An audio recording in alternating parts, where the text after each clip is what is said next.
शुरुआत राजस्थान से बड़ी खबर के साथ। राजस्थान के वज़ीर आला अशोक गहलोत ने बीजेपी पर उनकी हुकूमत को गिराने का संगीन इल्जाम लगाया है। एक प्रेस कॉन्फ्रेंस से खिताब के दौरान अशोक गहलोत ने कहा कि उनकी हुकूमत कोरोना से जंग लड़ रही है, जबकि बीजेपी उनकी हुकूमत गिराने की कोशिश कर रही है। अशोक गहलोत ने साफ कहा कि राजस्थान में हुकूमत मुस्तहकम है और मुस्तहकम रहेगी। अशोक गहलोत के मुताबिक रियासत में कांग्रेस की हुकूमत अपनी मियाद पूरी करेगी। उधर बीजेपी ने भी पलटवार किया। बीजेपी ने पूरे मामले की सीबीआई जांच कराने का मुतालबा किया। और चलिए सीधे रुख करेंगे हमारे नुमाइंदे अरबाज अहमद का। अरबाज, काफी संगीन इल्जाम लगाया है अशोक गहलोत ने, खरीदो फरोख्त की कोशिश की जा रही है और साफ उन्होंने कहा कि वो तो कोरोना से लड़ रहे हैं, लेकिन इस सब के बीच में बीजेपी जो है वो उनके खेमे में कहीं ना कहीं सेंध लगा रही है। क्या कुछ तफसीलात?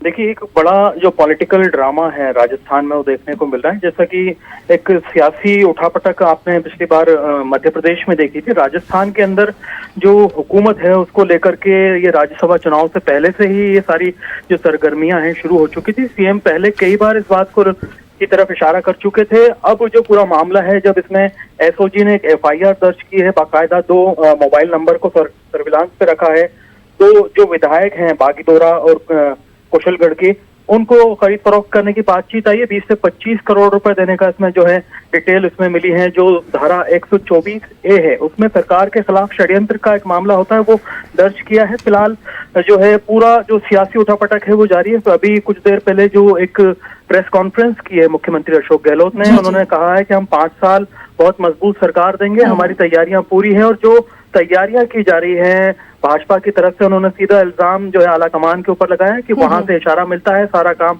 राजस्थान में ग्राउंड पे किया जाता है और कोशिश की जाती है कि ऐसे नाराज विधायकों को खरीदा जाए, अपनी तरफ लिया जाए। राज्यसभा जो चुनाव हुए थे उसमें भी कोशिश की गई थी कि जो नतीजे हैं उनके ऊपर कुछ इसका असर आए, लेकिन ऐसा होने नहीं दिया। उन्होंने कहा कि जनता सभी लोगों को सबक सिखाएगी। वहीं पर जो भाजपा के प्रदेश अध्यक्ष हैं, उन्होंने सीधा ये कहा है कि ये तमाम इल्जाम गलत हैं, बल्कि भाजपा के जो विधायक हैं उनकी खरीद फरोख्त की कोशिश की गई थी। इस पूरे मामले में एक विशेष अधिकार जो प्रस्ताव है उसके हनन का जो भाजपा के 5 विधायक हैं उन्होंने बाकायदा मुख्यमंत्री के खिलाफ किया। तो एक बड़ा पॉलिटिकल ड्रामा देखने को मिल रहा है राजस्थान में अगर देखा जाए। फिलहाल सीएम ने कहा है कि ये गलत है और हम 5 साल मजबूत सरकार देंगे। जो भाजपा के प्रदेश अध्यक्ष हैं सतीश पूनिया, उन्होंने कहा है कि पूरे मामले की सीबीआई जांच करा ली जाए, दूध का दूध पानी का पानी हो जाएगा।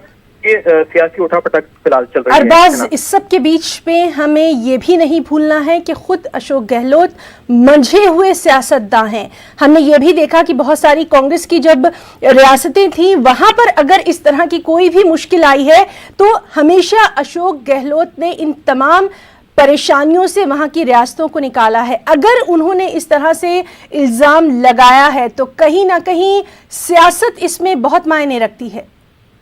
देखिए, है ना, अभी तक जो बयानबाजियों का दौर और जो अलग अलग प्लेटफॉर्म पर इस बात के इल्जाम लगाना, ये चीजें चलती रही, लेकिन ये पूरा मामला अलग हो चुका है। इसमें जो सॉफ्टवेयर है वो आप समझने की कोशिश कीजिए। बाकायदा एसओजी ने एक मामला दर्ज किया है जो धारा 124A में यहाँ पर दर्ज किया गया है। मतलब सरकार के खिलाफ षड्यंत्र का मामला उन्होंने ऑफिशियली रजिस्टर कराया है।